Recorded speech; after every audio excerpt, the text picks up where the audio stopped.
The number one reason for divorce in America is money. Money can rip families apart, and it ripped my family apart. My dad went bankrupt for £3.6 million, and the only thing it was secured against? The family home. And we spent 10 to 15 years fighting to keep a roof over the head of our family. If you don't talk about money, you're headed for disaster. If you have a partner, have you ever talked to them about money? If you're in the early stages of a relationship, now is the time to start talking about these things. But people make lots of mistakes when they want to either start the conversation about money with a partner, or they've discovered fire and they want to tell the other person about it and they want to get them on board, but they don't know how to do that. And sometimes it's met with resistance, or sometimes it just breaks down into a full-on argument. So what are some of these mistakes that people make, Alan? Number one is not talking about money at all. People just don't even talk about it. It's like a taboo subject, and we need to get past that if we're ever to get our finances working together between us. And then once we actually have started the conversation about money, sometimes there's a lot of criticism about spending, like, why did you buy that? Look how much money you spent on that. That's outrageous. How dare you? Why did you buy that drone? Why did you buy those shoes? Why did you buy those golf clubs? Where did all the money go? We can't afford that. It's criticising that sort of stuff. Another mistake that people make is they go straight into the detail. They've decided they want to get their finances in order, so maybe an important thing to do would be to track spending and to make note of where they're spending their money. So they go to their partner and they're like, we must track our spending! Everything! You must write down everything that you spend and what you spend and where you spend it. And the partner feels like controlled and squashed, and that doesn't work. The fourth mistake is comparing your finances to others, comparing where your partner is, comparing where you are, comparing your family.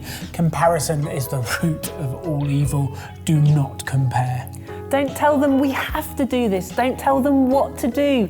And don't tell them you can't. You can't spend money on that. You can't spend money on this. Those are things to avoid. Avoid those mistakes, and then here's some tips on actually creating an adult, mature conversation about money, where you can actually find out where your partner, where the other person, where your family's beliefs about money has actually come from. So how do we start? Well, some really useful questions to get started are, what did your parents teach you about money? And that starts all sorts of interesting conversations, brings up childhood memories, formative experiences around money.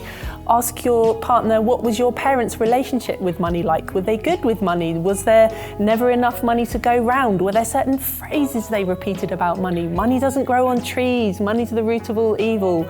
Or was it money is a tool to do good? What sort of things did your parents talk about with regards to money? That would be a long conversation with my dad.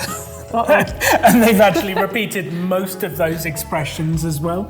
You can tell I had very bad money programming from my parents, and it took me a long time to figure that out and get over it. So the next step to having a good conversation with the people around you is about the bigger picture. Where are we going with this? What are we doing?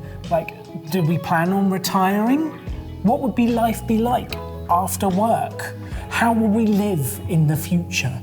Like, that starts all sorts of conversations about how you actually want to live, which can open up the doorway to talking about cash, money and investments afterwards.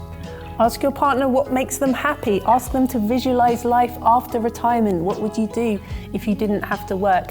And then the key when you've asked these questions is? Listen. Listening.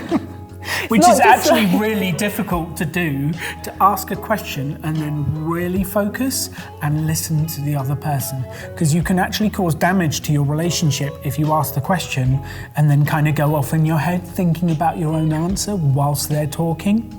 Or even thinking, oh, when's this going to be over so we can get down into the detail and start tracking our spending and doing our monthly finance meetings and all those sorts of things. So yes, important to listen. And then once you've had these conversations with your partner and you're the one that wants to encourage them to come with you on this path to getting your finances sorted, say to them I want to create this incredible future for the two of us. I see that we can have this wonderful life together where we don't have to work.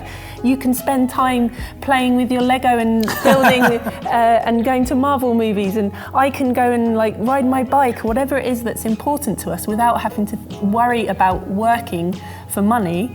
I have this great vision for our life. I'd love for you to get involved in this vision and for us to work towards that together. Will you help me with this? Nah. And if I say that, I feel like maybe with that, They're the wrong person. with that enheartened plea that maybe they're not the right partner for you. And it's about connection. One of the things I really wanted to say to you today was, without trust, without connection, none of what we've spoken about actually works. So it's your job to generate trust through listening, asking questions, and connecting with the other person to build that foundation where you can move on from. If you don't have trust, none of this will work. And if you can't get aligned, if you can't agree on where you're heading, at least start with understanding your partner. And I think that's such a valuable first step. So ask those questions. What did you learn about money when you were a kid? What do you think about life now? And what do you think about where we're headed? And have a go with that and tell us how you get on. The earlier you can have the conversations, the better aligned and more connected you'll be.